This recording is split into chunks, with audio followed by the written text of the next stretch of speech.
Hello everyone, welcome to all. आज हम लोग पढ़ने वाले हैं the concept of internal energy, जिसके बाद हम लोग पढ़ने वाले हैं फर्स्ट लॉ ऑफ थर्मोडायनेमिक्स। ठीक है, उसके बाद हम लोग देखने वाले हैं कि कैसे हम लोग डिफरेंट डिफरेंट प्रोसेस में हम लोग इंटरनल एनर्जी को कैलकुलेट कर सकते हैं। ठीक है, चलिए सीधा शुरू करते हैं हम लोग का आज का टॉपिक। सबसे पहला बात आता है इंटरनल एनर्जी। इंटरनल एनर्जी क्या है? Internal energy can be defined as the sum of kinetic energy, potential energy, electronic energy, nuclear energy. मतलब कि मैटर में जितने भी प्रकार के एनर्जीज स्टोर होते हैं उन सबको क्या बोलते हैं? इंटरनल एनर्जी बोलते हैं। नाम से ही पता चल रहा है, इंटरनल मतलब कि मैटर के अंदर की टोटल एनर्जी, जिसको हम लोग इंटरनल एनर्जी नाम देते हैं। ठीक है, अब चूंकि हम लोग को पता है कि मैटर में जो एनर्जी है वो कई सारे मोड में स्टोर हो सकती है। जैसे हम लोग को पता है कि वो उसका काइनेटिक एनर्जी के रूप में स्टोर है, पोटेंशियल एनर्जी के, इलेक्ट्रॉनिक एनर्जी के, न्यूक्लियर एनर्जी के, और ऐसे ही कई सारे टाइप के एनर्जीज में स्टोर रहता है। जैसे काइनेटिक एनर्जी भी हम लोग का पता है कि ट्रांसलेशनल, रोटेशनल, वाइब्रेशनल, इस तरह के मोड में डिस्ट्रीब्यूटेड है। इसका मतलब क्या है कि मैटर में जो एनर्जी जो स्टोर है वो कई सारे मोड में डिस्ट्रीब्यूटेड है, जिसको हम लोग को कैलकुलेट करना, यानी कि ह्यूमन के बस में नहीं है उसको कैलकुलेट करना। मतलब हम लोग इंटरनल एनर्जी के एब्सोल्यूट वैल्यू को कैलकुलेट नहीं कर पाएंगे, क्योंकि हम लोग को पता ही नहीं है कि मैटर का टोटल इंटरनल एनर्जी कितने सारे मोड में डिस्ट्रीब्यूटेड है। हम तो सिर्फ कुछ ही को जानते हैं, जैसे काइनेटिक एनर्जी कैलकुलेट कर सकते हैं, पोटेंशियल एनर्जी कैलकुलेट कर सकते हैं, लेकिन पूरे सभी एनर्जी को कैलकुलेट नहीं कर सकते, क्योंकि हम लोग को मैटर के जो टोटल एनर्जी है वो कितने सारे मोड में डिस्ट्रीब्यूटेड है, ये अभी तक किसी भी साइंटिस्ट ने अभी तक पता नहीं लगा पाया है। इसीलिए हम लोग इंटरनल एनर्जी को डायरेक्टली तो कैलकुलेट नहीं कर पाते, मतलब उसके एब्सोल्यूट वैल्यू को, लेकिन हम उसके इंटरनल एनर्जी चेंज को ज़रूर कैलकुलेट कर पाते हैं। और वही हम लोग के लिए इम्पॉर्टेंट है। क्या इम्पॉर्टेंट है? हम लोग को चेंज इन इंटरनल एनर्जी को कैलकुलेट करना। ठीक है, ये बात बता दिया कि हम लोग क्या करते हैं, इंटरनल एनर्जी के चेंज को कैलकुलेट करते हैं। ठीक है, अब जैसे बात करें हम लोग किसके लिए? आइडियल गैस के लिए। तो हम सबको पता है कि आइडियल गैस में क्या होता है, उसका जो टोटल इंटरनल एनर्जी रहता है वो काइनेटिक एनर्जी के बराबर रहता है। क्यों काइनेटिक एनर्जी के बराबर रहता है? क्योंकि उसका पोटेंशियल एनर्जी हम लोग जीरो मान करके चलते हैं, और जब हम लोग उसका इंटरनल एनर्जी का डिफरेंस निकालते हैं तो हम लोग सिंपली आइडियल गैस के काइनेटिक एनर्जी के डिफरेंस को ही इंटरनल एनर्जी का डिफरेंस लेकर के चलते हैं। ठीक है, इसको और आगे हम लोग समझाते हैं नेक्स्ट पेज में। बेसिकली हम लोग ने अब तक देख लिया कि हम लोग अगर कहीं आइडियल गैस के लिए जो चेंज इन काइनेटिक एनर्जी निकालते हैं वो बेसिकली होता है difference in its kinetic energy. मतलब कि काइनेटिक एनर्जी का डिफरेंस ही आइडियल गैस के इंटरनल एनर्जी के डिफरेंस के बराबर होता है। ये सिर्फ और सिर्फ आइडियल गैस के लिए, क्योंकि इसका पोटेंशियल एनर्जी जीरो होता है और बाकी एनर्जी को हम लोग नेग्लेक्ट करके चलते हैं, क्योंकि डिफरेंस निकाल रहे हैं हम लोग, एब्सोल्यूट वैल्यू कैलकुलेट नहीं कर रहे हैं। इसीलिए हम लोग बाकी जो एनर्जी होता है इंटरनल एनर्जी उसको हम लोग नेग्लेक्ट करके चलते हैं, और हम लोग चेंज इन इंटरनल एनर्जी निकालते हैं तो हम लोग सिंपली उसका काइनेटिक एनर्जी के डिफरेंस को ही लेकर के चलते हैं, जो उस आइडियल गैस मॉलिक्यूल के लिए मेजर कंट्रीब्यूटर होता है। ठीक है, आगे हम लोग इंट्रोड्यूस करते हैं the first law of thermodynamics. ठीक है, फर्स्ट लॉ ऑफ थर्मोडायनेमिक्स किसके ऊपर बेस्ड है? तो ये बेस्ड है law of conservation of energy के ऊपर। Law of conservation of energy क्या बोलता है कि the energy can neither be created nor be destroyed but it can be transform from the one form to another form. लेकिन ये तो हो गया बचपना वाला डेफिनेशन। हम लोग अब क्या है, थोड़ा अच्छे से थर्मोडायनेमिक्स के लैंग्वेज में अगर कहीं इसको एक्सप्लेन करना चाहेंगे तो उसको कैसे एक्सप्लेन करेंगे कि जो टोटल इंटरनल एनर्जी चेंज है, वो होता है sum of work and heat involve with the system. अब देखो, बात को समझने की कोशिश करो। ठीक है, अब हमारे पास क्या है, ये कॉन्सेप्ट बड़ा इंपॉर्टेंट है। ठीक है, हमारे पास क्या है, कोई सिस्टम है, हमारे पास क्या है, कोई सिस्टम है। अब उस सिस्टम का इंटरनल एनर्जी कुछ भी हो सकता है ना। मान लो उसका इंटरनल एनर्जी सिस्टम का है U1, उसका इंटरनल एनर्जी कितना है, U1। ठीक है, उसका इंटरनल एनर्जी कितना है, U1 है। ठीक, अब उसका इंटरनल एनर्जी U1 है। अब हम लोग इसको इस सिस्टम के इंटरनल एनर्जी को चेंज करना चाह रहे हैं। तो इंटरनल एनर्जी सिस्टम का कैसे चेंज हो सकता है? तीन टाइप से चेंज हो सकता है। या तो हम सिस्टम में क्या कर सकते हैं, ऐड कर सकते हैं, क्या मास ऐड कर सकते हैं। मतलब कि मान लो इसमें 1 मोल गैस है तो और हम लोग 1 मोल और ऐड कर देंगे तो मास बढ़ जाएगा, तो इंटरनल एनर्जी क्या हो जाएगा, बढ़ जाएगा। ठीक है, या तो हम लोग उस सिस्टम से कुछ मास बाहर निकाल देंगे तो इंटरनल एनर्जी घट जाएगा। तो पहला चेंज कर सकते हैं, कैसे, हम लोग मास को मतलब अमाउंट ऑफ गैस या फिर लिक्विड या फिर जो भी हम लोग का सिस्टम रहेगा उसमें अमाउंट को चेंज करने से हम लोग इंटरनल एनर्जी चेंज कर सकते हैं। सेकेंड मेथड ये है कि हम लोग किस मेथड से यूज कर सकते हैं, या तो हम सिस्टम के ऊपर वर्क करें तो इंटरनल एनर्जी बढ़ जाएगा, या सिस्टम वर्क करे तो इंटरनल एनर्जी घट जाएगा। तीसरा मेथड ये है कि मान लो कि हम लोग सिस्टम को हीट देते हैं तो उसका इंटरनल एनर्जी बढ़ जाएगा, या तो सिस्टम हीट दे तो उसका इंटरनल एनर्जी घट जाएगा।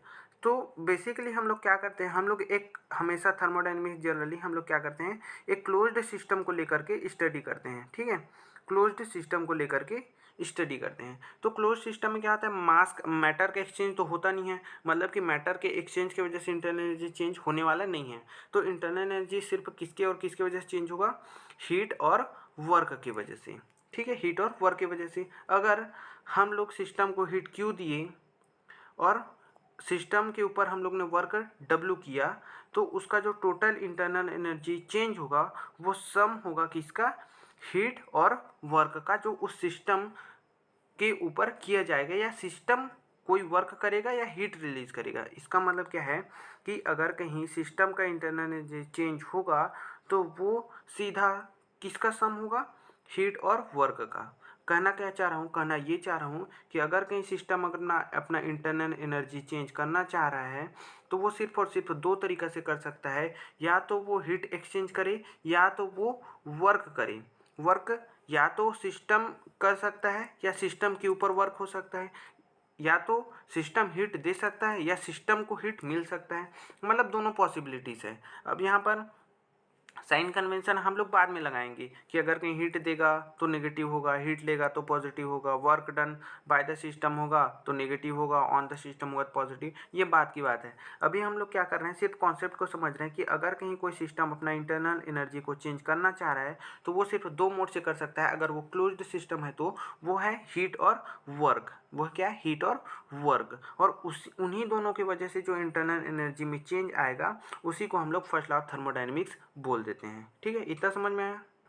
अब थोड़ा सा साइन कन्वेंशन देख लेते हैं। अब तक हम लोगों ने देखा कि अगर कहीं सिस्टम अपना इंटरनल एनर्जी को चेंज करता है, बढ़ाता या घटाता है, तो वो दो तरीक़ा से कर सकता है, या तो हीट या फिर वर्क, और इन दोनों के सम से ही हम लोग को इंटरनल एनर्जी चेंज मिलता है। ठीक है, अब हम मान लो कि अगर कहीं सिस्टम अगर हीट देगा तो उसका साइन क्या होगा, सिस्टम अगर हीट देगा तो उसका साइन होगा क्या, नेगेटिव। अगर कहीं सिस्टम के ऊपर मतलब कि सिस्टम अगर हीट एब्जॉर्ब करेगा तो उसका साइन होगा पॉजिटिव, इसका साइन होगा क्या, नेगेटिव, इसका साइन होगा नेगेटिव। अगर कहीं सिस्टम अगर कहीं हीट एब्जॉर्ब करेगा तो उसका साइन होगा पॉजिटिव। अब देखो पॉजिटिव साइन क्या रिप्रेजेंट कर रहा है कि इंटरनल एनर्जी बढ़ेगा अगर कहीं हीट एब्जॉर्ब करेगा, तो नेगेटिव साइन क्या डिनोट कर रहा है कि इंटरनल एनर्जी घटेगा अगर कहीं हीट रिलीज करेगा। तो समझ पा रहे हो, ये तो हो गया क्या, वर्क और हीट की कहानी, सॉरी हीट की कहानी। वर्क क्या होगा, अगर कहीं वर्क ऑन द सिस्टम होगा तो क्या होगा, पॉजिटिव होगा। मतलब जब गैस के ऊपर वर्क किया जाएगा तो उसका इंटरनल एनर्जी बढ़ता है। ठीक है, इसीलिए वर्क डन पॉजिटिव लेते हैं और उसका इंटरनल एनर्जी बढ़ता है। अगर कहीं सिस्टम वर्क करता है तो उसका साइन लेते हैं हम लोग नेगेटिव, मतलब कि सिस्टम का इंटरनल एनर्जी घटता है। ठीक है, आगे आता है calculation of internal energy. For example हम लोग जैसे आइडियल गैस के लिए अगर कहीं इंटरनल एनर्जी चेंज को कैलकुलेट करना चाह रहे हैं तो इंटरनल एनर्जी चेंज को कैलकुलेट करने के लिए कौन कौन से तरीके होते हैं। ये पर सबसे पहला तो हम लोग को पता है, जो बेसिक हम लोग को लॉ मिला, हम लोग को क्या मिला कि delta U is equal to Q plus W. इसका मतलब कि अगर कहीं हम लोग को इंटरनल एनर्जी चेंज कैलकुलेट करना है तो वो होगा sum of heat and work involve in the system during any thermodynamic process.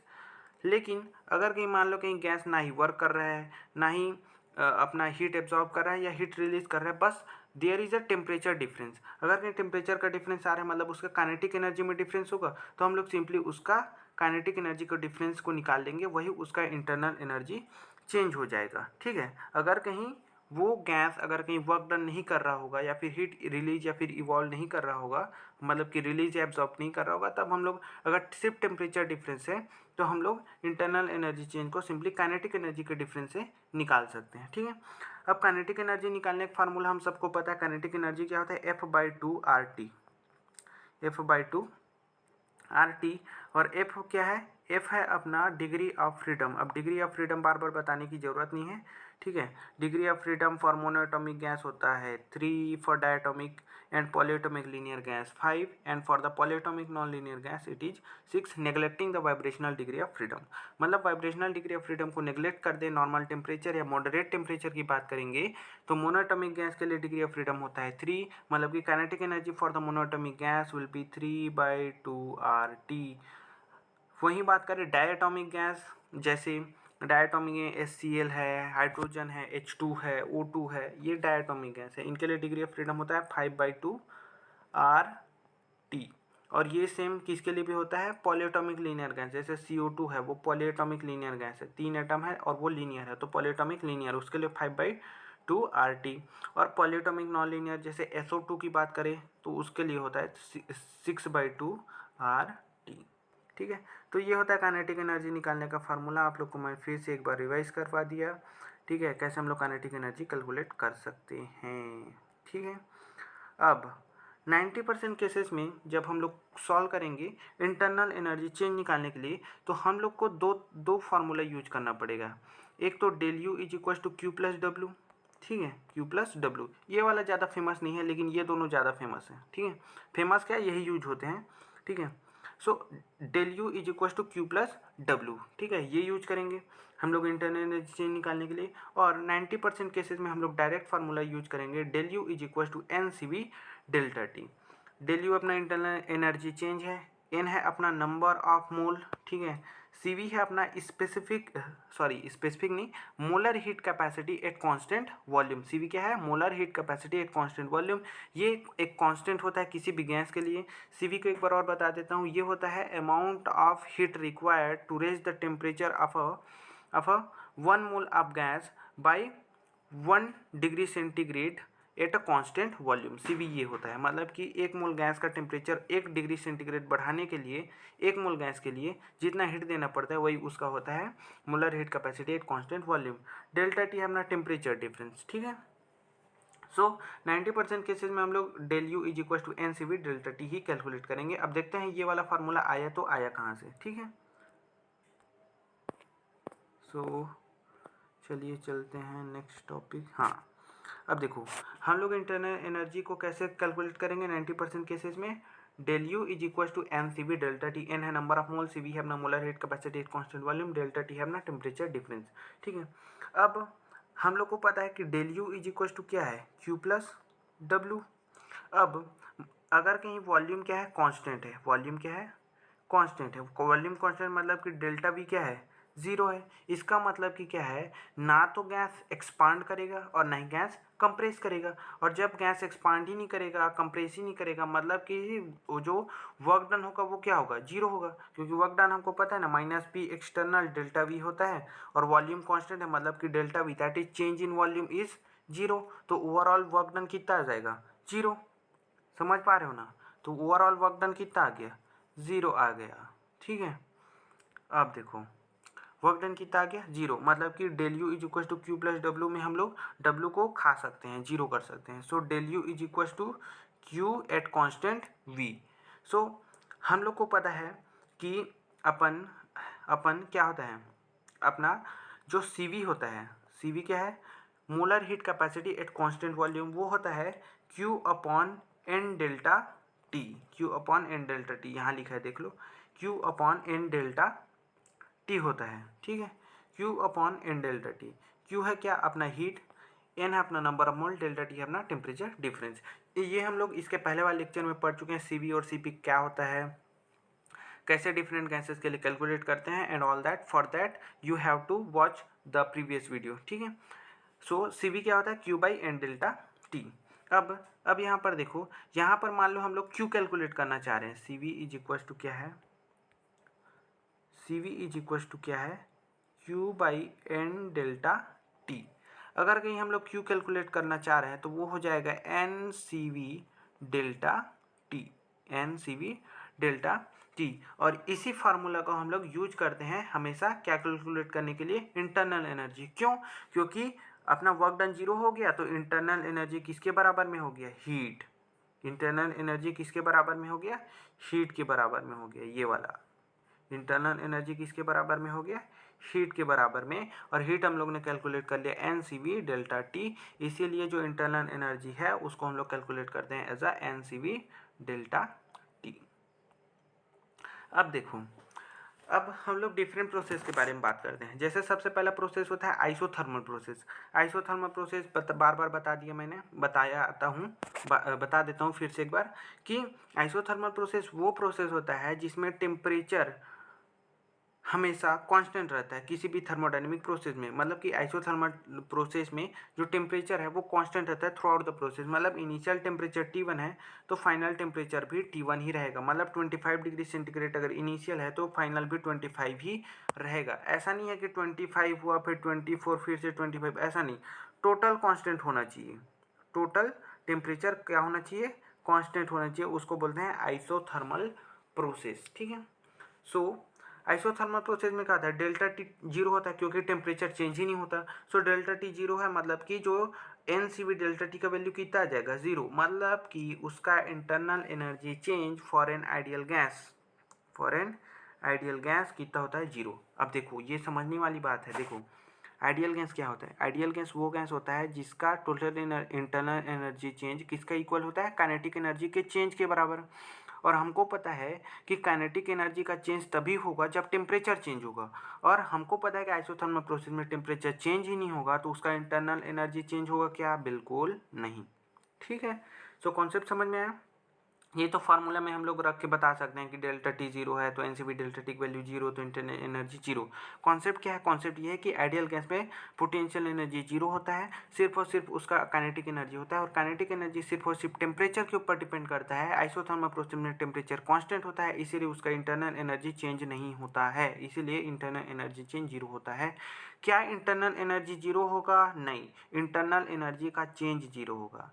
समझ में आया बच्चे लोग, ठीक। इंटरनल एनर्जी का चेंज जीरो होगा। अब अदर थर्मोडायनेमिक प्रोसेस की बात करें तो अलग जितने भी बाकी के थर्मोडायनेमिक प्रोसेस है जिसमें होता है अपना अपना आइसोकोरिक, आइसोबारिक तो यहाँ हो गया, आइसोकोरिक हो गया है ना, और आइसोबारिक प्रोसेस, ये तो आइसोथर्मल हो गया, ये आइसोथर्मल हो गया, आइसोकोरिक, आइसोबारिक और एडियाबैटिक प्रोसेस में हम लोग कैसे कैलकुलेट करते हैं, हम लोग NCV डेल्टा T करके। क्या कैसे कैलकुलेट करते हैं, NCV डेल्टा T करके कैलकुलेट करते हैं, NCV डेल्टा T करके कैलकुलेट करते हैं। ठीक है। सो फार्मूला याद हो गया, NCV delta T, NCV delta T बहुत बहुत बहुत इम्पॉर्टेंट है, ये बहुत इम्पॉर्टेंट है NCV डेल्टा T। इसके बाद ये है कि ये जो CV है वो जनरली हम लोग कांस्टेंट लेकर के चलते हैं। हम लोग को 90% केसेस में हम लोग को बोल दिया जाता है कि जो CV है वो क्या है, कांस्टेंट है, लेकिन ऐसा ज़रूरी नहीं है। जो CV है, molar heat capacity at constant volume, वो वेरिएबल भी हो सकता है। मतलब कि वो फंक्शन ऑफ टेम्परेचर हो सकता है, वो टेम्परेचर के साथ चेंज भी हो सकता है। और जब ऐसा दिया हो कि CV कांस्टेंट नहीं है, उसका कुछ फंक्शन दिया हो, जैसे कुछ भी, जैसे 24T² प्लस LLLL कुछ भी दिया हो, मतलब कि वो फंक्शन हो टेम्परेचर का, तब उसको हम लोग इंटीग्रेशन में ले आएंगे क्या, NCV dt, डेल्टा T नहीं, NCV dt। ठीक है। So integration of NCV dt, इसको बोल देते हैं क्या, इंटरनल एनर्जी चेंज। ठीक है। So thank you very much for watching this video. If you feel helpful this for your studies, then please subscribe my channel. Thank you very much.